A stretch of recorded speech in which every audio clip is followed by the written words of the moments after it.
Bien, entonces vamos a hablar de inflamación y de reparación tisular. La inflamación, como ustedes saben, es una respuesta beneficiosa del huésped frente a los agentes invasores y también al tejido necrótico que se produce tras la inflamación generada. Pero por sí misma la inflamación también es capaz de producir daño tisular. Como ustedes saben, pueden ser tanto agudas como crónicas. La aguda tiene un comienzo rápido y de corta duración, que va de pocos minutos a varios días, y se va a caracterizar por un exudado que va a contener un líquido con proteína plasmática y acumulación de leucocitos, específicamente de polimorfo nuclear. Mientras que la inflamación crónica puede ser más insidiosa, tener mayor duración, que puede ir de días a años, y va a estar caracterizada por la presencia de linfocitos, de macrófago, de una proliferación vascular y fibrosis, que es lo que va a acompañar la inflamación crónica. Las manifestaciones locales de la inflamación aguda se va a caracterizar por un aumento de la permeabilidad vascular, en los cuales vamos a ver una expansión de las células endoteliales y va a permitir, eso va a generar lo que es eritema y calor, la cual va a ser dada por lo que son los mediadores de la inflamación, en este caso las sustancias producidas por los mastocitos.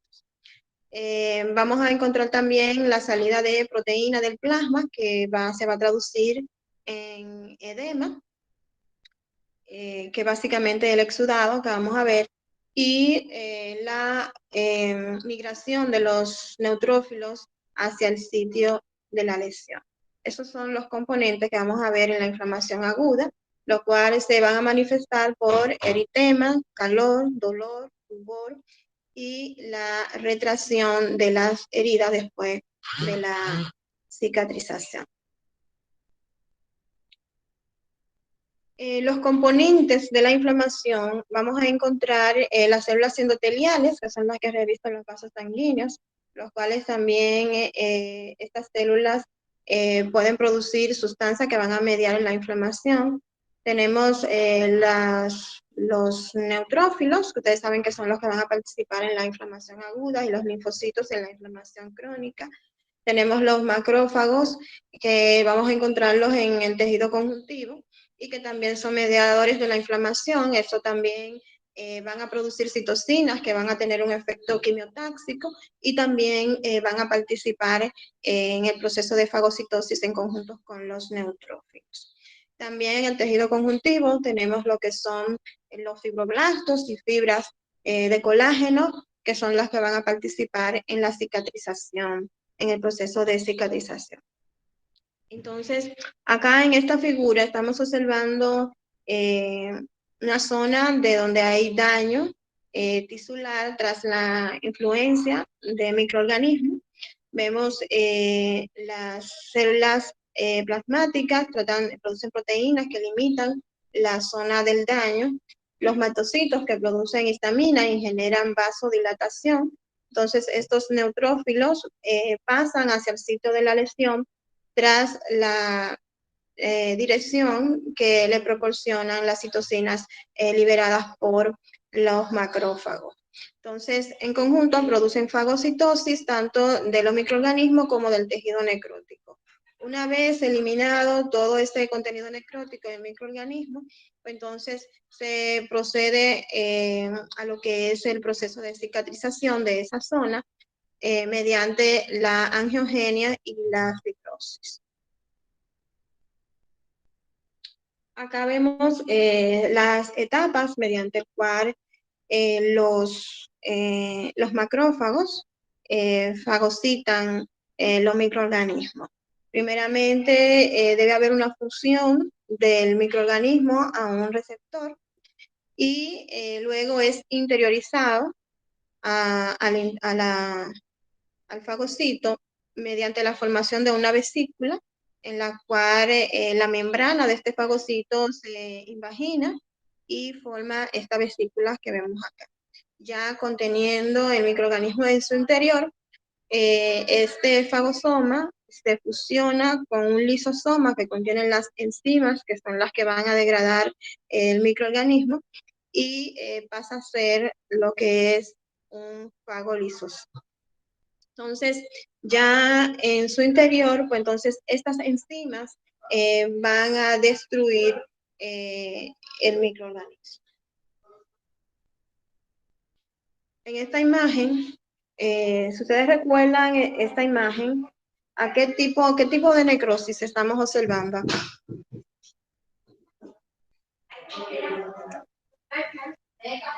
Miren que hay una preservación de la estructura del tejido.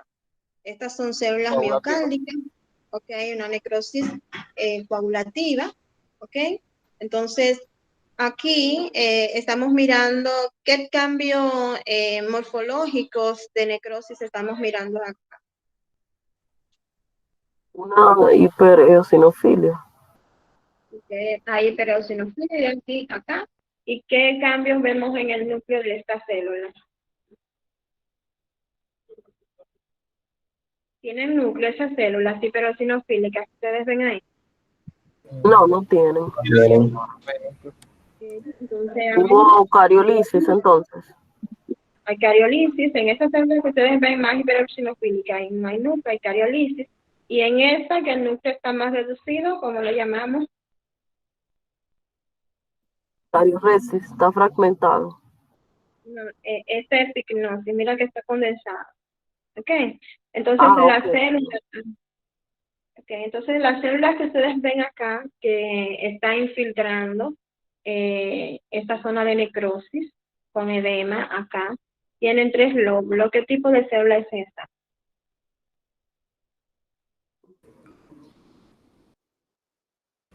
Tienen 3 lóbulos. ¿Esos son neutrófilos? Entonces esas son las células que vamos a ver en la inflamación aguda. Entonces aquí vemos una célula mononuclear, ¿ven? Tiene un solo núcleo con escaso citoplasma. ¿Qué célula es esta? Un macrófago. Tiene un núcleo que ocupa casi todo el citoplasma. ¿Qué célula es esa? Mire que es redondo, deja una pequeña escotadura citoplasmática, ¿ok? La célula de la inflamación crónica, ¿cuál es? El macrófago. Bueno, está el macrófago, pero también lo vemos en la inflamación aguda. Pero acá es típico de la inflamación crónica están los linfocitos. Ok, eso es lo que estamos mirando acá, los linfocitos. Ustedes van a ver los macrófagos y también van a ver lo que son los eosinófilos en la inflamación crónica. Ok, pero de primera línea, los linfocitos. Ok, entonces, la inflamación tiene como consecuencia que puede conllevar al desarrollo de patologías que sean difíciles de erradicar, es en el caso de que esa inflamación sea persistente. Okay. En el caso de una isquemia puede llevar al desarrollar un infarto en la zona de tejido que esté lesionado. También en enfermedades autoinmunitarias o en personas asmáticos, las sustancias ambientales o tóxicas pueden conllevar a desarrollo del asma en ese caso. También la inflamación va a ser defectuosa en caso de que haya una supresión de la médula ósea, que es causada por tumores, quimioterapias o radiación, en enfermedades metabólicas como la diabetes y también en trastornos genéticos. Entonces, los resultados de la inflamación aguda va a ser la regeneración en los tejidos que son lábiles y estables, ¿ok? Y la cicatrización en caso de que esa inflamación haya avanzado a una inflamación crónica. Acá vemos las diferencias tanto en la inflamación aguda como crónica. Vemos acá la inflamación aguda que puede ser producida por un infarto, por infecciones bacterianas, por toxinas. o traumatismo, los mecanismos que lo producen van a ser los cambios vasculares que van a ser dados por los mediadores, en este caso los mamastocitos que producen vasodilatación, y el reclutamiento de los neutrófilos que se van a acumular en la zona de lesión.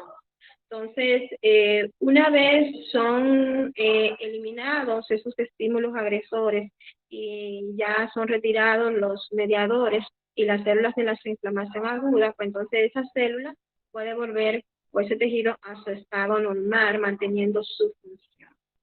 ¿Okay? Eso podemos verlo en los tejidos lábiles y estables. Ahora, si esa inflamación persiste y avanza, puede llevar a la acumulación de neutrófilos con tejidos necróticos y conformar lo que es un absceso.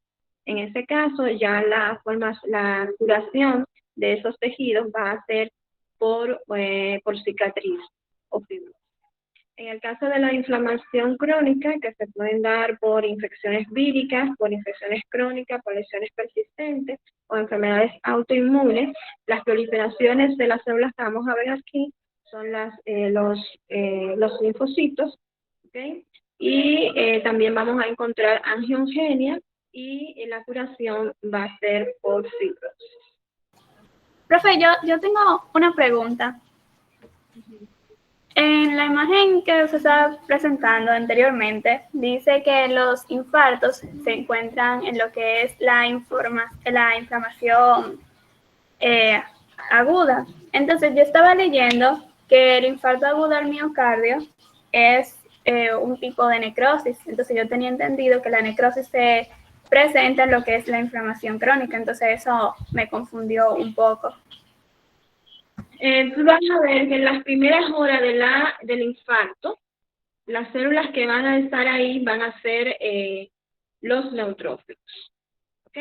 En las primeras horas, ¿ok? Ya según va avanzando, después de 12 horas, un día o 2 días, ya vamos a encontrar la presencia de linfocitos y macrófagos, ¿ok?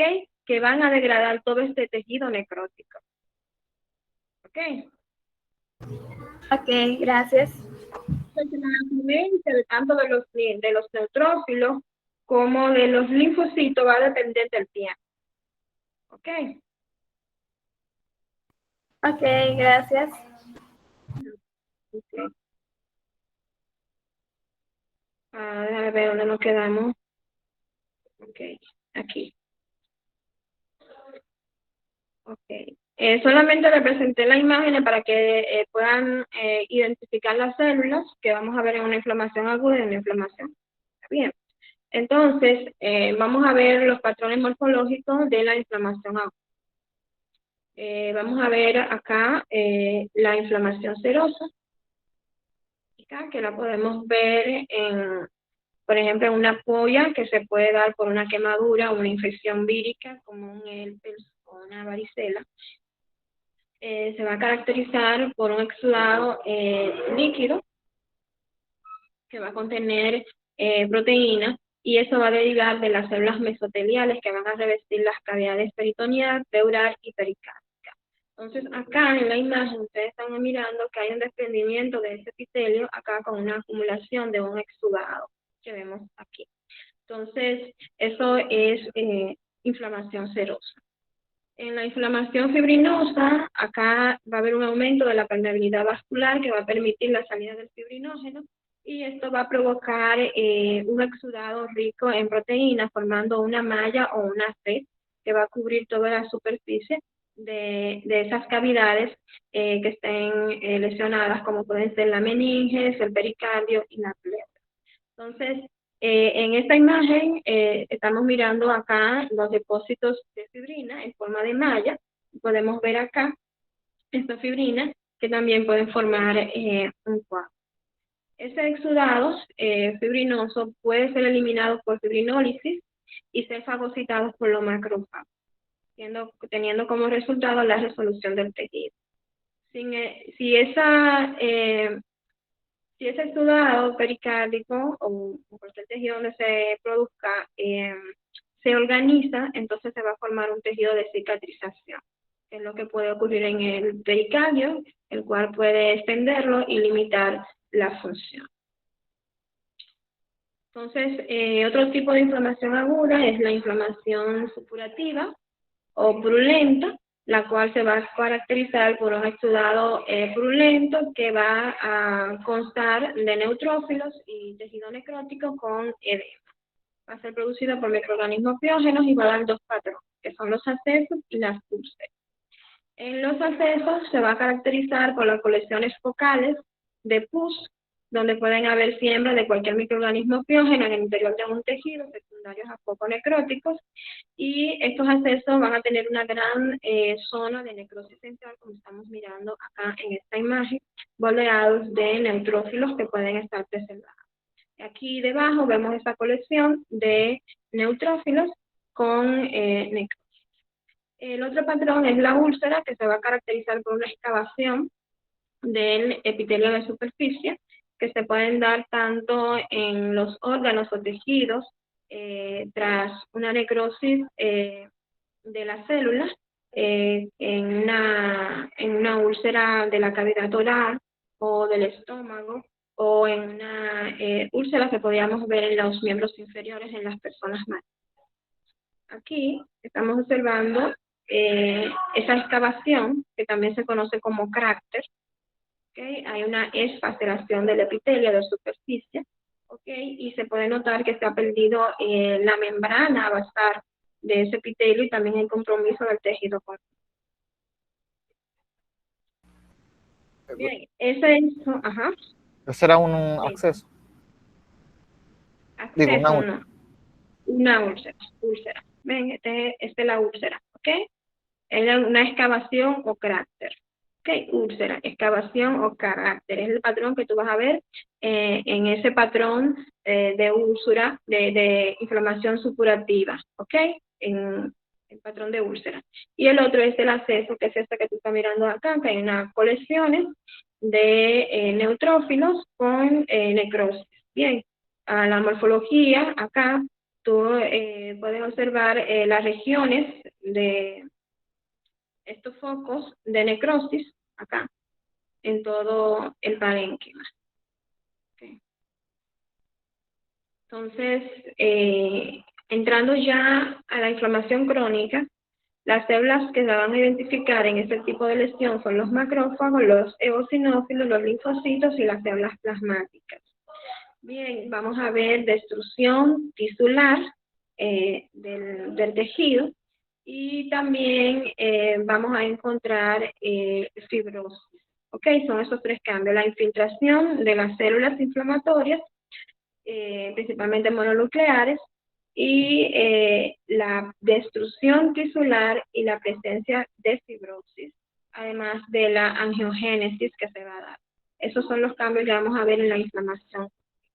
En esta imagen tenemos acá la de arriba, las características de una inflamación crónica. Aquí vemos los cúmulos de células inflamatorias, que son linfocitos.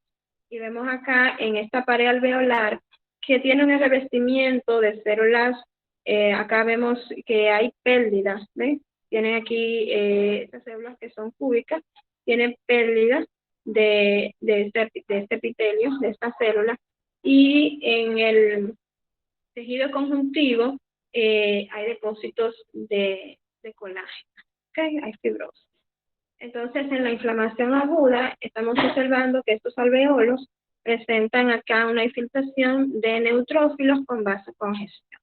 Ven que la disposición acá en la inflamación aguda y en la crónica es diferente. En la aguda no hay fibrosis, no hay pérdida del epitelio, de revestimiento, y el infiltrado se dispone de manera difusa.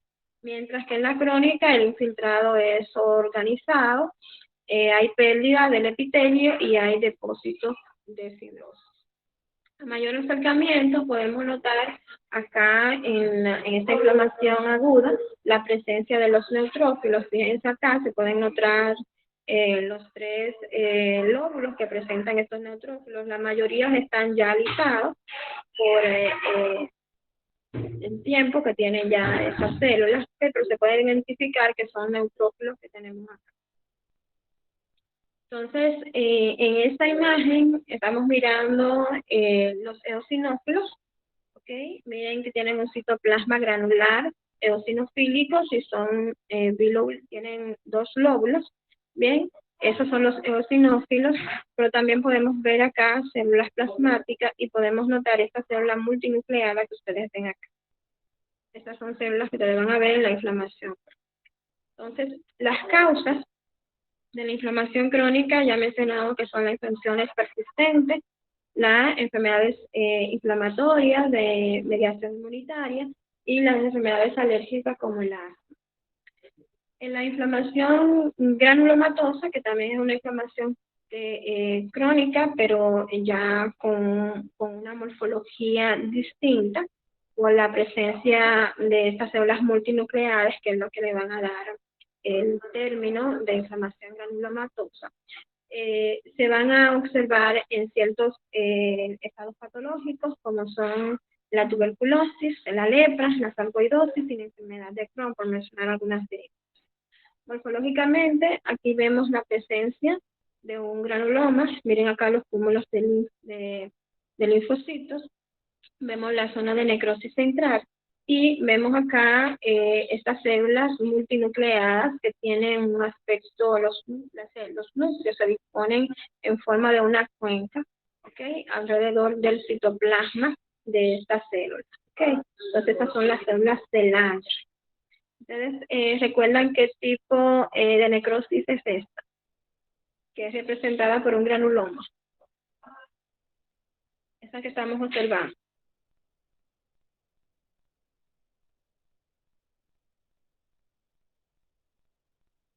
Recuerden que ese es típico de la tuberculosis. La gangrenosa. Gangrenosa. Ay, no, perdón. Me confundí. La gaseosa. Ok, recuerden que el término gaseoso se refiere a la presencia de necrosis. Ok, que es lo que estamos mirando acá. Hay un granuloma con necrosis central y células multinucleadas tipo Lange. Ok. Entonces, acá vemos una serie de agentes que son productores de granulomas, como el treponema pálido en la sífilis, el micobacterio en tuberculosis, en la tuberculosis, los hongos, los protozoos, los parásitos, son microorganismos que se van a encontrar dentro de las células y que también producen granulomas, y las reacciones por cuerpos extraños, donde podemos ver las acumulaciones de sílice, de talco y abesto o virilos, que también van a producir granulomas. Entonces, los granulomas los vamos a clasificar en 3 tipos. Vamos a tener los granulomas infecciosos, un ejemplo de ellos es el que podemos ver en la tuberculosis, los granulomas por cuerpo extraño y los granulomas asociados a procesos inmunitarios, como podríamos ver en la enfermedad de Crohn. Entonces, acá vemos los 3 tipos de células que van a identificar esos 3 tipos de procesos granulomatosos. Si ustedes se fijan en esta gráfica, están mirando bien el cursor, ¿verdad? Podemos ver unas células multinucleadas, ¿ven? Que tiene el borde que ustedes ven que rodea esa célula, es espumoso. ¿Okay? Tiene un citoplasma espumoso, ¿ok? Y las células multinucleadas alrededor del citoplasma, ¿ok? Esas son las células de Touton. Vamos a ver en procesos inmunitarios. ¿De qué fue? ¿De qué, profesor? De Touton. Se escribe así, Touton. ¿Ok? Touton. Entonces, la que ustedes ven al lado, acá, que tienen los núcleos en el centro, ¿ok? Esas son las células multinucleadas por cuerpo extraño. Es la que vamos a ver en cualquier reacción por cuerpo extraño, sea por sílice, albesto, cualquier partícula, hasta por hilo que esté incrustado en un tejido, sea por un proceso quirúrgico o por una lesión y se haya quedado ese material ahí, se va a formar. Estas son las células que van a aparecer. Bien. Entonces, acá debajo vemos una célula que es muy parecida a la de Touton, ¿ok? Pero ustedes se fijan, los núcleos tienen forma de cuenca, no cierran el anillo completo, ¿ven? y no tienen el citoplasma espumoso, no tienen ese borde espumoso como tienen la de Toulton. Entonces, esta es la célula del Langerhans, ¿ok? Que es la que vamos a ver en la tuberculosis. ¿Ok? Entonces, tenemos acá estas células del Langerhans, las células por cuerpo extraño y las células de Toulton. Bien, la de Toulton en los procesos granulomatosos de tipo inmunitario, la de Langerhans en los procesos infecciosos y la de cuerpos extraños, que ya ustedes saben en qué proceso lo podíamos ver. Entonces, aquí tenemos dos imágenes donde vamos a hacer la diferenciación entre la inflamación crónica y la granulomatosa. Bien, recuerden acá los cúmulos de linfocitos, bien, la pérdida del epitelio, ok, destrucción tisular, y el depósito de fibrosis, ok, sustitución del tejido conjuntivo por fibrosis. Sin embargo, acá hay la inflamación granulomatosa, recuerden que hay una pérdida de la estructura por completo, que hay necrosis, ok, hay células multinucleadas y estamos aquí en los cúmulos de collar, vamos a decirlo así, de linfocitos redondeando acá el granuloma. Ok. Entonces, vamos a ver los efectos de la inflamación, tanto a nivel local como sistémico. Ustedes saben que vamos a ver una serie de citocinas, que son los que van a mediar en la inflamación. Tenemos acá en la inflamación aguda el factor de necrosis tumoral y la interleucina, y a nivel local y también la quimiosinas, que son mediadores también en la inflamación, y estas células, estas citocinas van a generar aumento de la permeabilidad, provocando lo que es la migración de las células inflamatorias. ¿Okay? Y recuerden los efectos que vamos a ver a nivel local tras esa inflamación, ¿ok? Dolor, rubor, eritema. Sin embargo, a nivel sistémico, estas interleucinas pueden producir fiebre tras la liberación de la prostaglandina, van a producir una producción, síntesis de proteínas, y también van a mantener la producción de los leucocitos en la médula ósea durante el proceso de la inflamación, lo cual son necesarios para que estas células puedan ir a atacar en la zona de lesión. Los efectos patológicos que vamos a ver es que este factor de necrosis tumoral va a producir gasto cardíaco, por lo tanto va a haber una disminución de la presión arterial. Se va a producir un síndrome de coagulación intravascular, en la cual se van a generar trombos en los vasos sanguíneos, y también alteraciones metabólicas, como pueden observarse en la resistencia a la insulina. Okay, entonces vamos a ver, ya vimos los efectos locales, los efectos protectores sistémicos y los efectos patológicos, que en los efectos patológicos estos se van a dar por la elevación de estas citocinas en procesos infecciosos graves, y pueden llegar a producir, un ejemplo, en el shock séptico. ¿Okay? Podríamos observar acá también aumento de la PCR por esos factores. Entonces, vamos a hablar de reparación. En la reparación implica lo que es el restablecimiento de la arquitectura y la función tisulares de los tejidos después que han presentado una lesión. Entonces, estos se van a dar de dos formas. Vamos a verla por regeneración y por cicatrización. La regeneración se van a dar en las células que son lábiles y estables, que son células que tienen capacidad de volver a su estado normal, ya que tienen capacidad mitótica. ¿Okay? En la regeneración el tejido vuelve a su estado normal. Y en la cicatrización se van a dar la inflamación crónica, ¿ok? Con la formación de cicatriz y fibrosis. Entonces, la reparación va a implicar lo que es el control de la proliferación celular y la integridad de la matriz extracelular. En la proliferación celular, ustedes saben que eso es regulado por el ciclo celular. Entonces, acá tenemos las citocinas, que son dependientes de ciclinas, que son las que van a estar implicadas en la progresión del ciclo celular y la replicación del ADN en la mitad.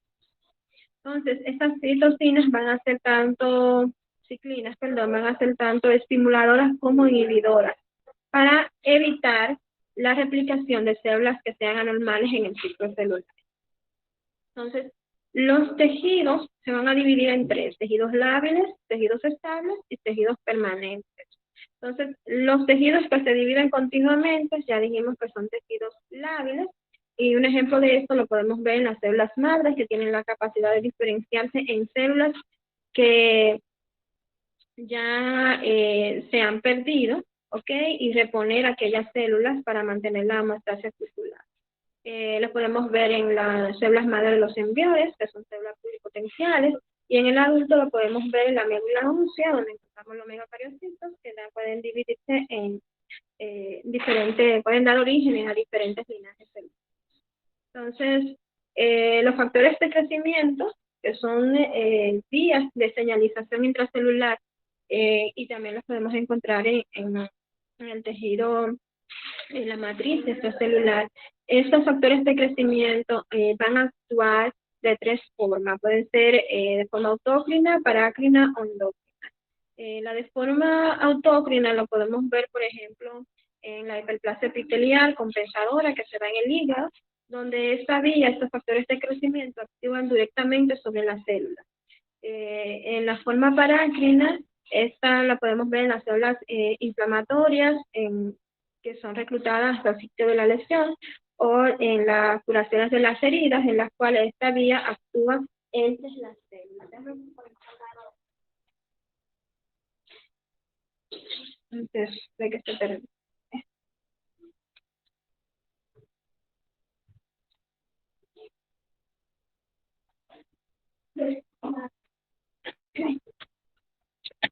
Ok, y tenemos la vía endocrina, en la cual estos factores de crecimiento van a actuar como una hormona, en la cual se libera corriente sanguínea y actúa directamente sobre la célula a distancia. Entonces, acá, en esta imagen, estamos viendo un lobulillo hepático, y en el recuadro, aquí, estamos observando la matriz de este tejido hepático, en la cual está íntegra, y ustedes pueden notar que estos hepatocitos se mantienen alineados en su dirección debido a que su matriz está íntegra. Y pueden ver que tienen todos componentes estructurales en su matriz, también de sus factores de crecimiento. Por lo tanto, las interleucinas pueden preparar las células para la replicación en el ciclo celular debido a que estos factores de crecimiento están presentes. Sin embargo, en esta gráfica de lado ustedes están observando lo que corresponde a un tejido hepático en el cual la matriz está dañada. Entonces, ya acá la actividad de esos factores de crecimiento no va a estar presente, ¿ok? Por lo tanto, no se van a poder estimular esa interleucina para poder activar estas células para la replicación. Entonces, acá la curación va a ser por formación de una cicatriz. Entonces, en la regeneración, en la reparación, vamos a ver que los tejidos que pueden ser reparados por regeneración van a ser las células lábiles y estables. ¿Okay? Y los tejidos que van a curar por sustitución de tejido conjuntivo, formación de cicatriz, lo vamos a ver en las heridas, y por fibrosis en la inflamación crónica. Okay, esta la podemos ver en las células permanentes. Entonces, la reparación por tejido conjuntivo tiene varias etapas, que es la neovascularización o angiogénesis, la migración de células inflamatorias al sitio de la lesión, la proliferación de fibroblastos, que va a formar parte de lo que es el armazón del tejido de granulación, y el remodelamiento del tejido conjuntivo en la cicatriz ya remodelada. Entonces, la reparación del tejido conjuntivo comienza con la formación del tejido de granulación y termina con el depósito del tejido fibroso. Acá estamos observando una gráfica donde explicamos, resumimos el proceso que ya vimos de las células que pueden regenerarse y las etapas en las que culminan. Por ejemplo, acá vemos una célula que es estable. Bien, recuerden que las células estables son las células que se pueden regenerar, pero las células estables van a tener un crecimiento compensador, como son los casos de las células hepáticas y renales. Ya si esta célula presenta una inflamación persistente, como es el caso de la inflamación crónica, pues ya cura por fibrosis, y si presenta una herida, pues entonces cura por una cicatrización. Entonces, la curación de las heridas va a tener 3 fases principales: inflamación, formación del tejido de granulación y el depósito de matriz extracelular con el remodelado. Las heridas cutáneas van a producirse la curación de estas heridas van a producirse por primera y segunda intención. Aunque en algunos libros ya más avanzados de cirugía, ustedes van a ver que hay una tercera y también una cuarta intención. Entonces, acá vamos a ver la diferencia entre la curación de primera y segunda intención. En la de segunda intención va a diferir de la primaria, de que la formación del coágulo va a ser mucho mayor y la costra que se forma en la superficie de la herida va a ser de mayor tamaño. La inflamación va a ser más intensa y con grandes efectos tisulares, por lo tanto va a haber una mayor cantidad de tejido de granulación y va a implicar lo que es la contracción de la herida con el proceso de la cicatrización. Va a haber una retracción de esa herida. Sin embargo, en la de primera intención, recuerden que van a afectar lo que es el epitelio de superficie, ¿ok? Y estas células que son lesionadas en las células epiteliales se regeneran, no hay compromiso de la lámina basal ni del tejido conjuntivo, ¿ok? Por lo tanto, no va a haber no va a haber una contracción de la herida. Acá estamos mirando la formación de una úlcera. Vemos que hay pérdida importante acá, tanto del epitelio y afectación del tejido conjuntivo. Acá vemos la regeneración de estas células epiteliales y aquí vemos el tejido conjuntivo, el tejido de granulación. Fíjense que hay neovascularización, acá hay edema y fibroblasto. Ya aquí en esta imagen vemos que el tejido epitelial se ha restablecido, mientras que en el tejido conjuntivo acá hay una formación de una cicatriz, ¿ok? Con retracción de la herida. En los factores que van a retrasar la reparación son la infección, la presencia de infecciones, la nutrición deficiente, la déficit de proteína, déficit de vitamina E. Acuérdense que la vitamina E es importante para la síntesis del colágeno. Los glucocorticoides, que esto van a disminuir acá la función, van a reducir los factores de crecimiento que estimulan el depósito de colágeno, ¿ok? Y los cuerpos extraños también van a retrasar la reparación. Entonces también es importante el tipo de tejido que está afectado y el volumen de la herida. Debido a que el restablecimiento completo de esos tejidos se van a dar en los tejidos que son estables y lábiles, y los tejidos que están compuestos por células permanentes van a dar lugar a una cicatrización. Acá vemos un queloide, ¿okay? Que es un crecimiento exagerado del tejido de colágeno que se da en estas lesiones, principalmente en pacientes de raza negra, y vemos acá en la histología esta proliferación de colágeno que se pueden disponer de forma esporiforme en el estroma.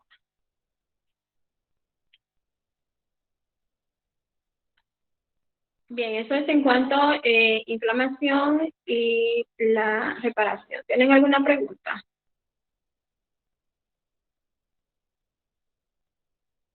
Por el momento. Déjame ver dónde yo